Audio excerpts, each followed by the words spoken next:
ETF index mutual funds నేర్చుకుని stock మార్కెట్లో రాణించాలనుకుంటున్నారా? వెంటనే ఈ నెంబర్కి కాల్ చేయండి.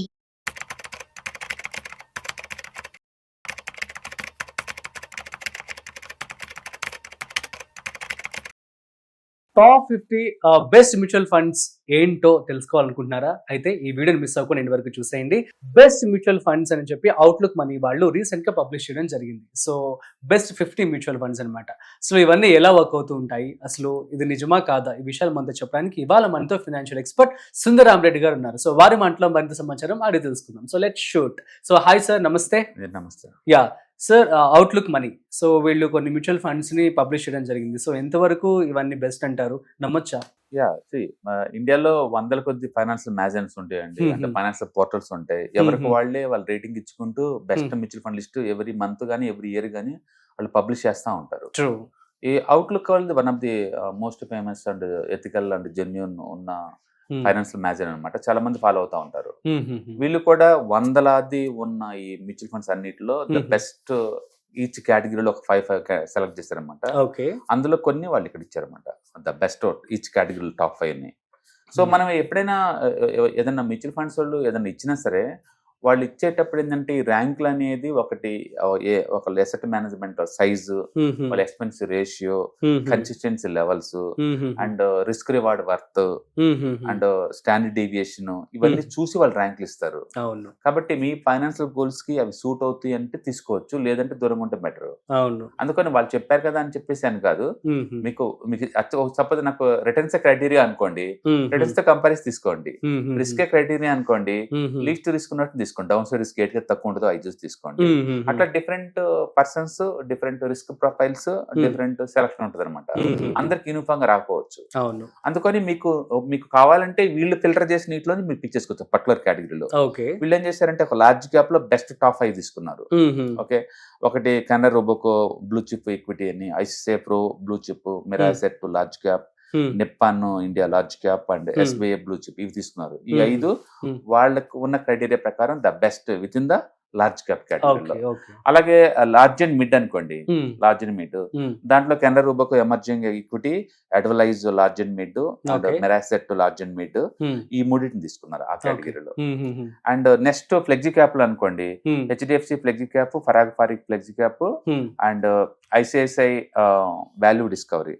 వాల్యూ డిస్కవరీ ఎందుకు వచ్చింది దీంట్లో నాకు అర్థం కాలేదు. అదైతే యాక్చువల్ గా కాంట్రా ఫండ్ అనమాట, వాల్యుయేషన్ ఫండ్. అది ఇది ఫ్లెక్సీ క్యాప్ లో రాకూడదు. బహుశా వాళ్ళు flexi cap plus value funds రెండు కంబైన్ చేసి ఇచ్చారు లిస్ట్. అలా ఇచ్చారు. అందులో వీళ్ళు వాళ్ళ ద బెస్ట్ అనమాట 3. అండ్ అలాగే మిడ్ క్యాప్ లో అనుకోండి, ఇన్వెస్కో మిడ్ క్యాప్, కొటాకో emerging equity, Motilal Oswal mid cap, ఈ 3 ఇచ్చారు. ఈ 3 డిజైన్ తీసుకోవచ్చు. అడ్వలైజ్ కూడా one of the best performing last 5 years నుంచి అండి. బట్ వాళ్ళు ఇచ్చిన ర్యాంక్ లో అది లేదు చూసుకోండి. బట్ స్టిల్ ఇది ఓకే అనమాట. తర్వాత స్మాల్ క్యాప్ లో యాక్సిస్ స్మాల్ క్యాప్, కొటాకో, నిప్పాన్, ఎస్బీఐ ఇచ్చారు. రిటర్న్స్ పరంగా Bandhan is the best last 5 years నుంచి. బట్ ఇందులో బంధన్ లేదు. రెండోది ఇన్వెస్ట్ ఈ మధ్య కాలంలో ఫుల్ లీడింగ్ లో ఉంది లాస్ట్ 3 years నుంచి. టాప్ 5 టాప్ 3 లో ఉంది మొత్తం. దీంట్లో అది లేదు. అంటే ఒక్కొక్కసారి ఒక్కటి ఉంది. వీళ్ళు రిటర్న్స్ ఒకటే క్రైటీరియా తీసుకోవట్లేదు. అందుకని మీరు ఇది గమనించాలి. నెక్స్ట్ ఈఎల్ఎస్ఎస్, కెనరా రూబోకో ఒకటి, డిఎస్పి ఒకటి, కొటాక్, మిరాసెట్ వాళ్ళది, ఈ 4 ఇచ్చారు ఈఎల్ఎస్ఎస్.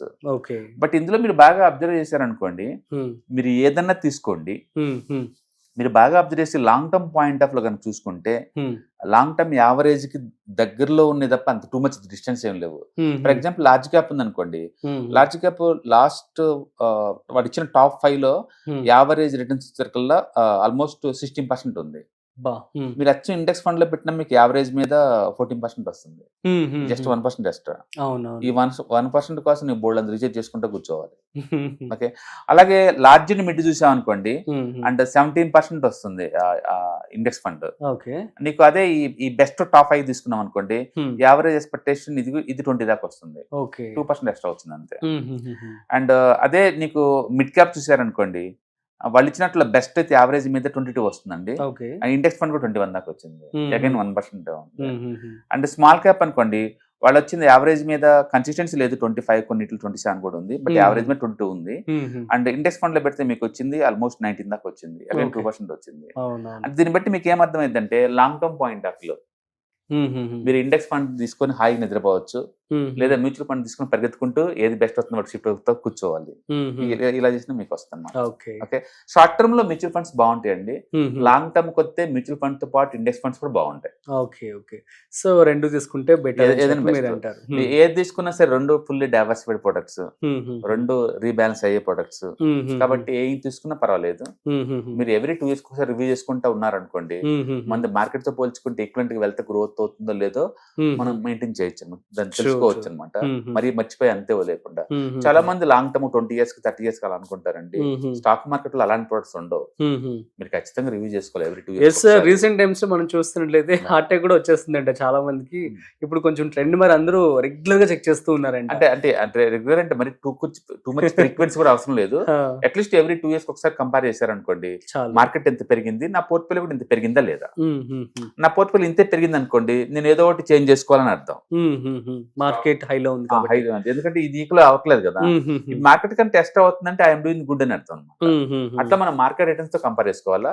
అది ఆ బెంచ్ మార్క్ ఇండెక్స్ మీరు స్మాల్ క్యాప్ అయితేనేమో స్మాల్ క్యాప్ ఇండెక్స్ తోటి, లార్జ్ అయితే లార్జ్ క్యాప్ ఇండెక్స్ తోటి కంపేర్ చేయాల్సి ఉంటుంది.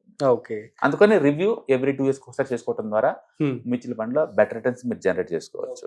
అంటే ఇలాంటి మ్యాజన్స్ ఏమి ఇచ్చినా సరే వాళ్ళ ఓన్ క్రైటీరియా అంటూ ఒకటి ఉంటుంది, దాని వాళ్ళే ఇస్తారు అంతే.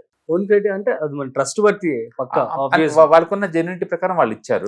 ఆ క్రైటీరియా మీకు నచ్చకపోవచ్చు, బట్ వాళ్ళు కూడా వాళ్ళ యొక్క ఓన్ రీసెర్చ్ చేస్తే బెటర్. మీకు రీసెర్చ్ రాకపోతే బ్లైండ్ గా వీటి డిపెండ్ అవ్వచ్చు. రీసెర్చ్ రాకపోతే వచ్చిన వాళ్ళు అనుకోండి వీటిని బైపాస్ చేసుకుని వెళ్ళిపోవచ్చు. ఫర్ ఎగ్జాంపుల్ ఇది స్మాల్ క్యాప్ అన్నాడు, నేను 10 స్మాల్ క్యాప్ వెళ్ళిపోతాను, వెళ్ళి లేదు అది మిడ్ క్యాప్ ఉంది, అడ్వైజ్ లెవెల్ నేను అడ్వైజ్ వెళ్ళిపోతాను, నాకు ఓకే అది. అవును, ఎడెల్వైజ్ ఇప్పుడు బాగా అసలు అంటే మీరు ఎడెల్వైజ్ గురించి మాట్లాడే టాకింగ్ అబౌట్ రిటర్న్స్ వైజ్, ఎడెల్వైజ్ వాళ్ళు మాట్లాడుకుంటుంది మేబీ రిస్క్ రివార్డ్ వర్త్ ఏమో.